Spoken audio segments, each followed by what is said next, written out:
I'm Allie with PotomacBeads.com, and today I'm going to show you a fun wire tutorial that's going to be working with a thinner gauge, 28 gauge wire, learning to twist and then also to use the correct tools to make a nice eye loop at the top of your earring.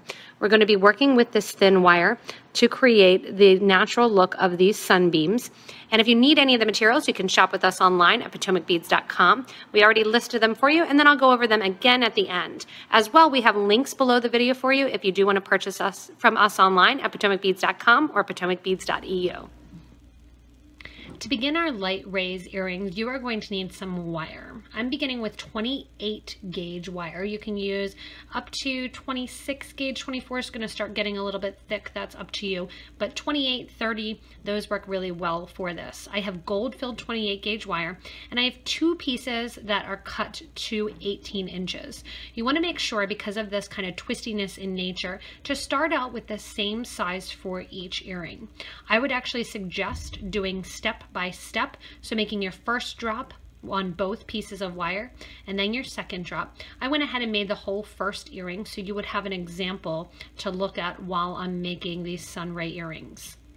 To begin, you have one of your pieces of 18 gauge wire, and you can dump out some of your crystals. I'm using 3mm rose colored Swarovski rounds in the project. You're going to grab the wire so that you have an equal bit on each end. From here then, put on one of your crystals and let it drop to the middle of the wire. When it's nice and at the middle of the wire, you don't want any kinks in it like that. When it's nice and at the middle of the wire, it can sit on its side, it really doesn't matter. The thin wire is really forgiving on this. You're going to measure up about 1/4 of an inch, and you can look at your other piece as an example to see where you want that center bead to sit. You can measure with a ruler if you're a measurer, and I'm pinching pretty tightly with my left hand as I take my right and begin to spin the wire.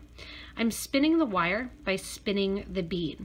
So keep in mind, you don't want to hold too tight because you are working with a glass crystal here, and I'm getting that nice kind of spinning effect. After this first one, it becomes really easy to get that spinning effect even more.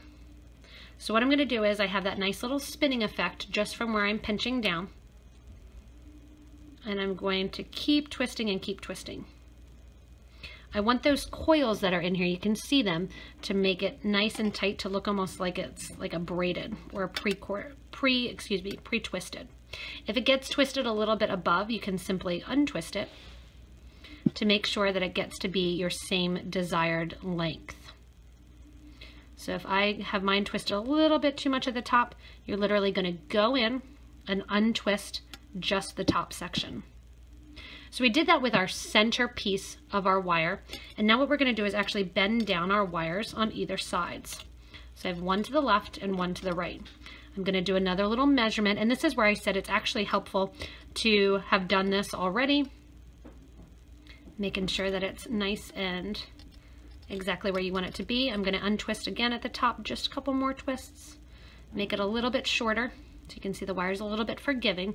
It does have a point where it will snap on you, so kind of keep that in mind as you're going in and making sure that your length is correct. So once I have one, then I would personally take the other one and do the other one as well on a normal basis. That way you're not untwisting like me in order to get the exact length. All right, now that I have that length that I want, again, we're separating the wires. So one wire goes to the left, one wire goes to the right. The wires are going to stay separated at this point until we get back to the top here where I start adding my crystals in line. We're going to do 4 more drops, 2 on either side of that middle drop. To do the next drop, I'm pushing the wire down kind of towards the first drop, and we're going to add our next crystal. The next crystal, once I add it to my wire, I'm going to hold it down. So again, I have that length exactly where I want it, just a little bit longer than the first one. And then bend the wire back up towards the first piece. Make sure, see how it hangs just the tiniest bit lower? pinch that wire there at the top and hold, and now go in and start that turning. So it's really literally just turning, almost like winding a clock, turning and turning and turning and turning. This is also, because you are turning the wires together, going to make this wire a lot more stiff. And once you have it on one side, we're going to repeat with another one down. Now that I have the first side done, I'm going to do the second one, and this one's nice because you have a first example to just kind of really base the size off of. Again, I'm having it drop just a little bit further, and there's no exact science as far as what length you need to make this or anything. Just keep in mind, the longer they are, the more time it's going to take you to do the turn, and also the more that they will actually move along.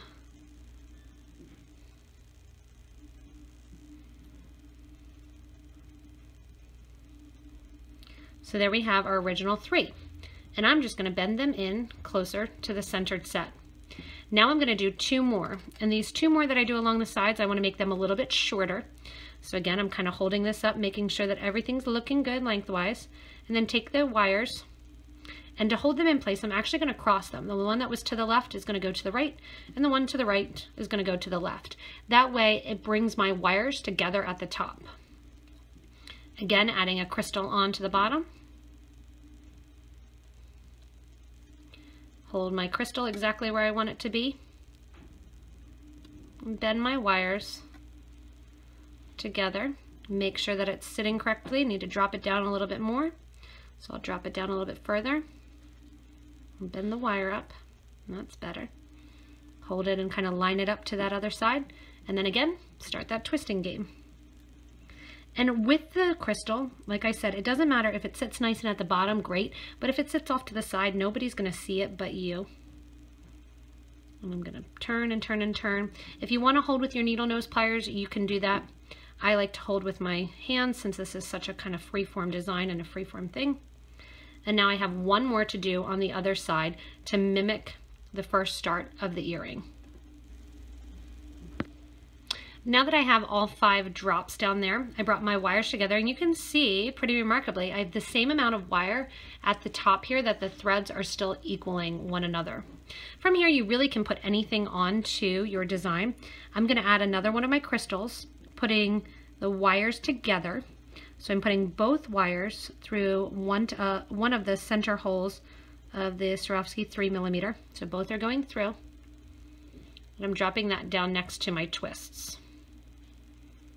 Once that is right down there next to your twists, it's time to separate out your threads again, or your wire again.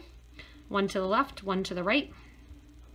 And now I'm going to go in and mimic adding 2 on the sides, 1 on each side, another crystal, and another one on each side. So you're just pulling it down, adding your crystal at your desired length, and folding up and twisting just like we had been doing. So if you want to, you could even stop the design here. It's up to you what you want it to look like. That's the fun of these. Make sure that my crystal sits about the same length, and then I'll go in and just holding that crystal, start my turning. So I'm going to do the same thing 3 more times, doing 1 more on my left side, 1 more on my right and left after adding another crystal to the top.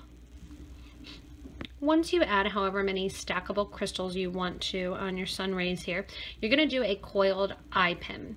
Now this is an essential thing that I think everyone that does wire working should know, is that you need a round nose pliers in order to do that round loop. We're going to be doing the round loop since it is a thinner gauge of wire. We're going to be doing the round loop sitting above the crystal with both pieces of wire. I'm going to go over the top of the round nose pliers to make a nice loop, and then to the back. If you need to learn how to make a nice coiled eye pin, check out some other YouTube videos to make that nice coiled eye pin, which is going to make a difference in the look.